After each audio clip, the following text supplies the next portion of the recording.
Assalamualaikum warahmatullahi wabarakatuh.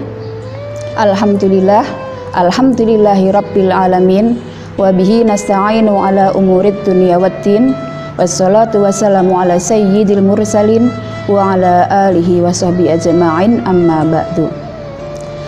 Sahabat hikmah Jumat yang berbahagia, akhir-akhir ini pemerintah selalu menggaungkan tentang moderasi beragama melalui Kementerian Agama Republik Indonesia.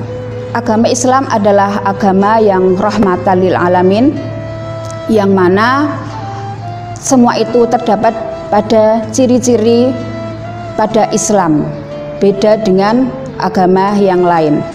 Apa saja yang membuat beda dengan agama lain? Rahmatan lil alamin mengandung tasamuh yang artinya toleransi. Di Indonesia ini terdapat beribu-ribu pulau, beratus-ratus suku dan etnis yang semuanya itu mempunyai budaya sendiri-sendiri.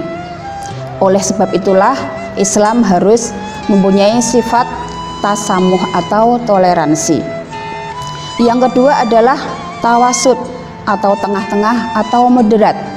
Seperti sabda Rasulullah tentang moderasi, sesungguhnya sesuatu yang baik ialah hal yang berada di tengah-tengah.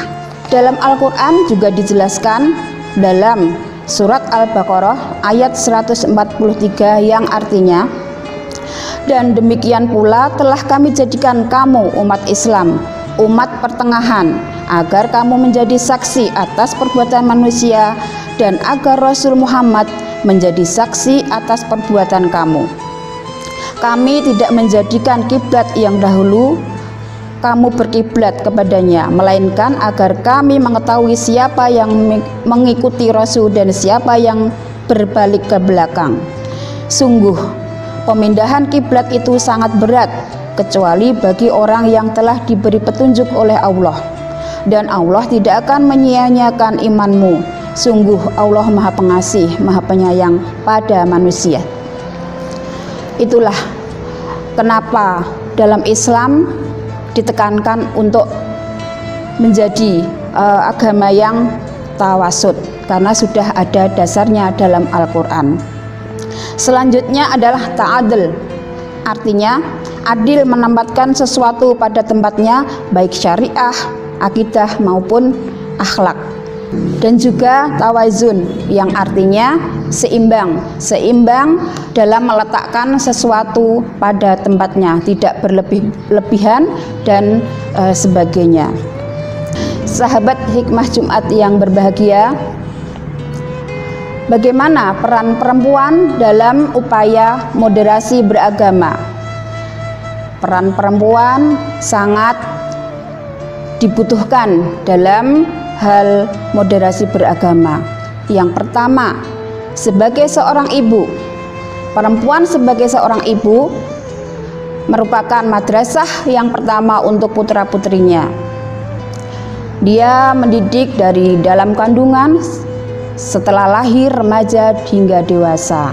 Masih di dalam kandungan seorang ibu, agar nanti kelak putra-putrinya tumbuh menjadi putra-putri yang soleh, kita ajari, kita perdengarkan dengan bacaan Al-Quran, lagu-lagu rohani dan sebagainya. Setelah lahir, semenjak kecil sudah kita tanamkan kasih sayang, toleransi, perdamaian, cinta kasih kepada sesama. Setelah tumbuh menjadi anak, lalu beranjak dewasa, remaja dan dewasa, kita ajarkan dengan bagaimana sikap bertoleransi, bagaimana sikap kasih sayang dan mencintai sesama. Lalu selanjutnya, peran perempuan sebagai seorang istri. Istri merupakan partner bagi suaminya. Ketika suaminya pulang dari kerja, bertemu dengan banyak orang, tentulah di rumah adalah kita sebagai sandaran buat suami kita, yang mana kita tidak tahu di luaran bertemu dengan siapa, bagaimana ideologinya, seperti itu. Jadi ajaklah suami-suami kita, suami itu satu ya, suami kita untuk berdiskusi tentang bagaimana tadi di luar. Tidak mungkin, bukan tidak mungkin, tadi di luaran sana ketemu dengan orang-orang yang mempunyai ideologi berbeda, yang intinya menuju kepada ekstremisme ya, ekstremisme. Sehingga kita sangat berperan dalam beradu pendapat atau mengingatkan atau berdiskusi tentang bagaimana sebaiknya kita beragama di Indonesia. Selanjutnya sebagai seorang guru, nah di situ peran perempuan sebagai guru sangat penting. Di sana seorang guru mendidik tanpa membeda-bedakan anak siapa, status ekonomi bagaimana, status sosial bagaimana. Sehingga dari situ guru berperan dalam menciptakan cinta kasih dan toleransi. Selanjutnya, peran perempuan sebagai tokoh masyarakat di dalam keseharian kita sebagai wanita yang notabene ibu rumah tangga, tapi ada sebagian yang sebagai tokoh masyarakat. Disitulah kita berperan aktif dalam yang muaranya berkaitan dengan moderasi beragama. Misalkan kita ke PKK atau ke majelis taklim, selalu kita sisipkan tentang toleransi, tentang kasih sayang, tentang perdamaian, nah, tentang bagaimana menyikapi suatu perbedaan dan sebagainya.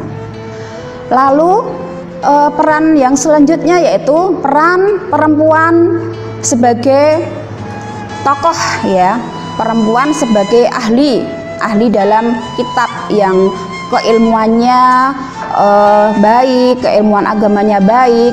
Nah, kita senantiasa berdakwah tentang keberagaman, tentang perdamaian, seperti itu. Seperti yang sudah kita ketahui, ibu-ibu sekarang, perempuan-perempuan sekarang sudah bisa membuat konten-konten positif yang digunakan untuk istilahnya dakwah perdamaian, dakwah tentang solidaritas, tentang toleransi, seperti itu.